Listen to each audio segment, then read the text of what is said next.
everyone, welcome back to my channel.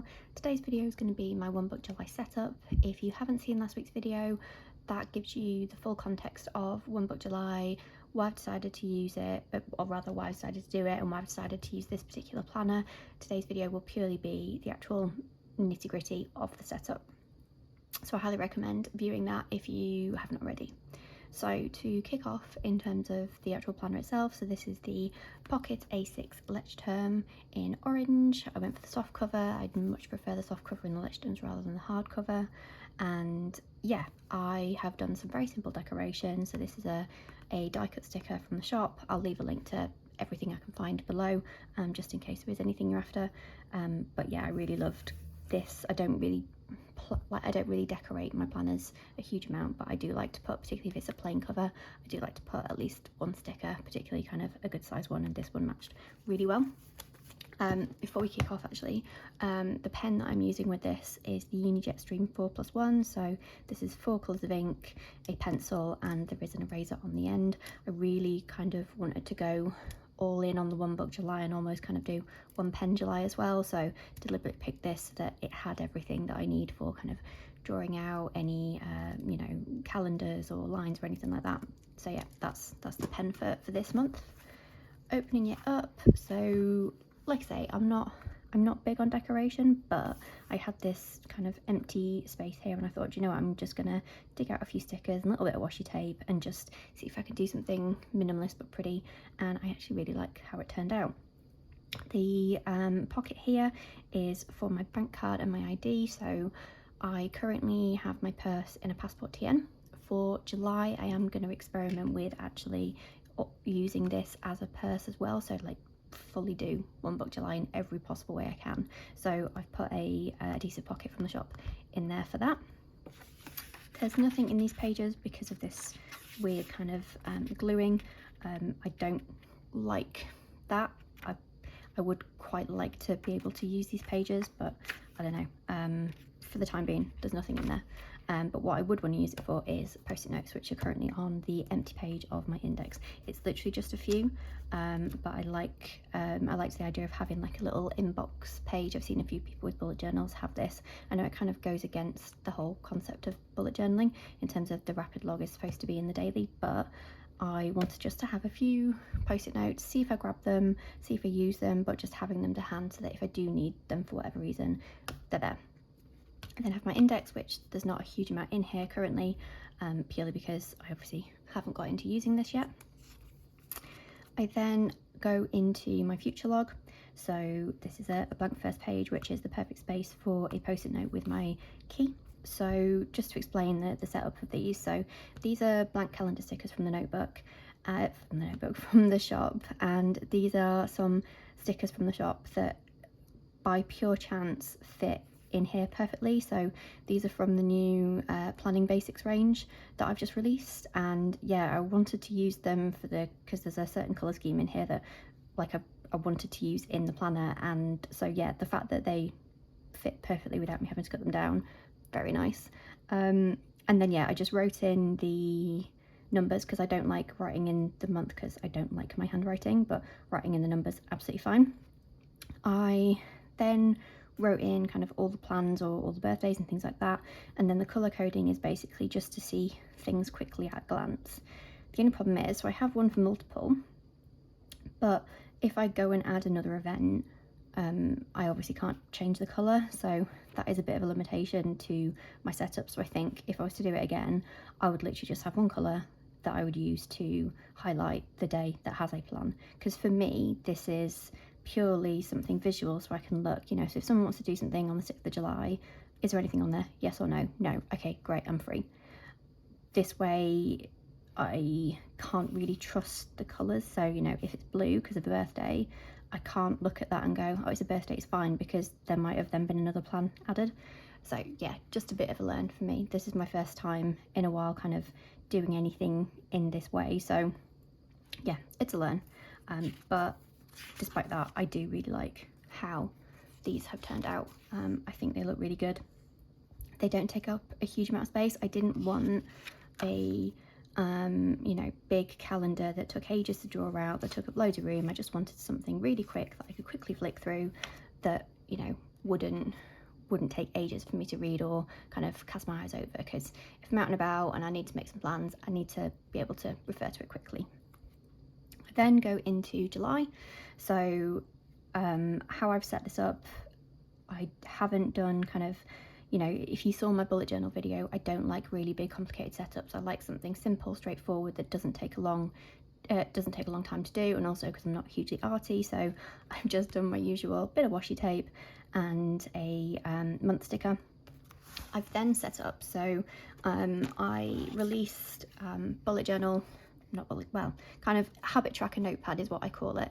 I released this a while ago, and rather than drawing out all the habits, I realised that, hey, A6 notepad, A6 ledge term, perfect. What I didn't realise, and why I mentioned it being a pocket A6 ledge term, is that this is actually a little bit narrower. So the height is absolutely fine, but it's actually a little bit narrower than standard A6. So I did have to chop off a couple of habits, which has worked out fine for me because I didn't, as you can see, I filled this perfectly fine, and I actually had a spare one here, so it worked out fine. But yeah, so this has got all of my daily, weekly and monthly habits all in one place, one page, very easy every day for me to just quickly flick to, tick off, done.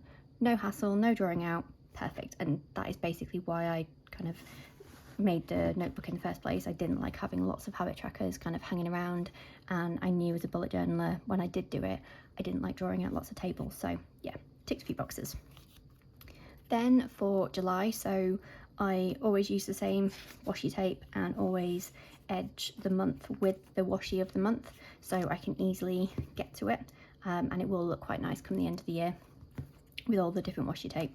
So I did do a bit of drawing out here, which isn't my usual way, and I think I'll probably change this up for August if I stick in this, but simple drawing out with the pencil, and then just used some stickers from Planning Basics kit rather than writing out the numbers, because I wanted them to kind of be differentiated between the writing. And yeah, that's basically it in terms of the setup. I've colour coded as I normally do, so one colour is for events, one colour is for away, one colour is for birthdays, etc. The one thing that I have changed up, and it's one of the parts of the bullet journal setup that I really loved, that I couldn't really copy in my weeks given how I had it set up, but I really loved having kind of planned tasks for the month.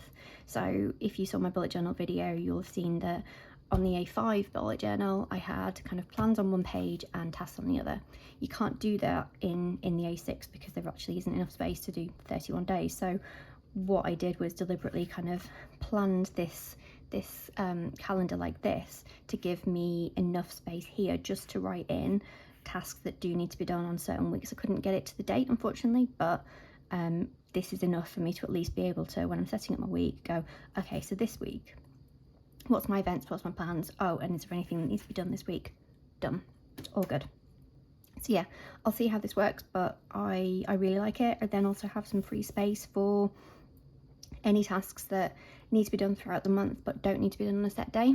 I may plan them in here, or I may just leave them here so that I can kind of look through again when I'm setting up the week and go, okay, what's my weekly task, what's my monthly tasks that need to be done at a certain point, have I got time to do it that week, and then write it in.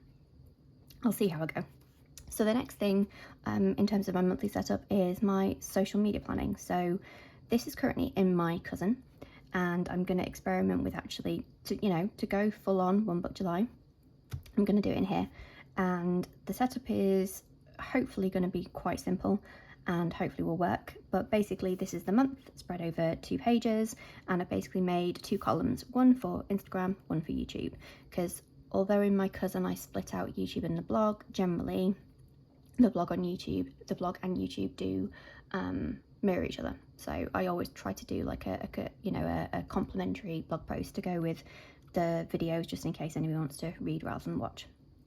And then here I've put the planned videos for the month, and 3 dots, which I hate because they're all really uneven and neat, but 1 dot will be for film, 1 dot will be for edit, and then 1 dot will be for upload and ready to go live, etc.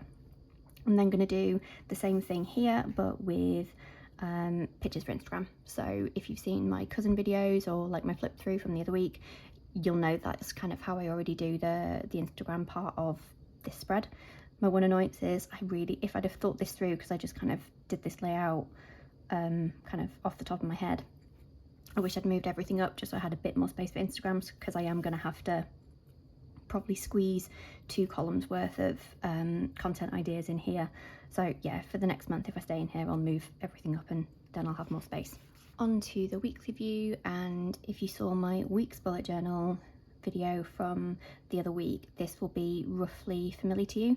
So I really liked my weekly setup in my bullet journal when I did it in the A5 last month, I think it was, but I've started planning more, or one of the things that I didn't like was having all of my to-dos jumbled up. So I have kind of 3 categories of kind of tasks and things. I have kind of general life things that'll be like chores and paying bills and things like that, and then I'll have shop things, and then I'll have content things like YouTube and Instagram, and I don't like mixing them all up. I like to kind of see the different categories of tasks. So what I've replicated in here is what I've recently set up in my weeks. So how I have this set up is my days of the week and the dates on the left, using the Planning Basics stickers in the funky colours that I mentioned, that the reason that I wanted to use these, because they work really well with this whole setup.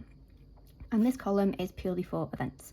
So I tend not to have a huge amount of planned events or timed appointments and things like that, so that should be enough space. I'll obviously review it if some weeks I'm running out of space, but this is purely for my events. This column is then any life tasks, so anything, chores or bills, like I say, goes in here. This is then the column for the shop, so cutting orders, packing orders, etc. And finally, content, so Instagram posts that need to go live, filming that needs to be done, etc, etc. Sorry, I've probably said etc about a million times at this point. But yeah, so that's the layout of it. The one thing to mention, because obviously there's not a huge amount of space here, I've got like space for 3 tasks each day. This is purely for pre-planning. This isn't for all of my tasks.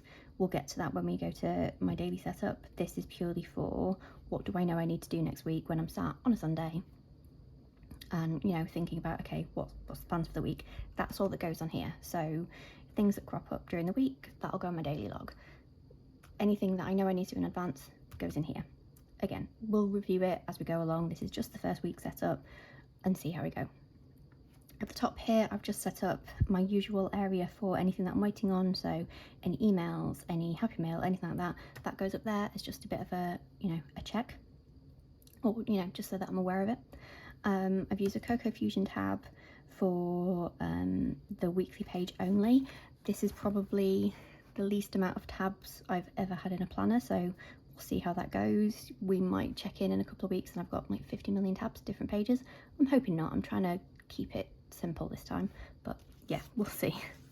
And then we go on to the dailies. So obviously nothing beyond the first day set up, but the rest of it will just be normal standard bullet journal setup. So rapid logging, tasks, etc. I'm not going to do 2 columns just because the pages aren't that wide. So if you've seen me in my weeks and you've seen my other kind of bullet journal setups, I do normally do 2 columns. I think in this it will be a little bit tight, and I don't need to conserve the pages, so I'll stick to 1 column to begin with, but again, I'll review it as I go. And that's basically it. I have a pocket at the back, which at the moment is housing the stickers to plan out my weeks, but when I move in here in terms of the purse side of things, this will also then keep anything that I need to keep on me, like any coupons or vouchers or receipts or anything like that that I need to kind of have on me, they'll go in there. Another reason why I really liked this to kind of do this setup, because I knew I'd have at least enough pockets, or I could make enough pockets to really move out of my purse and keep this truly one book. And yeah, that is the setup. Hopefully you enjoyed this video. Hopefully all of it makes sense. If you have any questions or anything like that, please drop them in the comments. I love chatting with you guys, and yeah, I'll see you in the next video and we'll see how I'm getting on with this.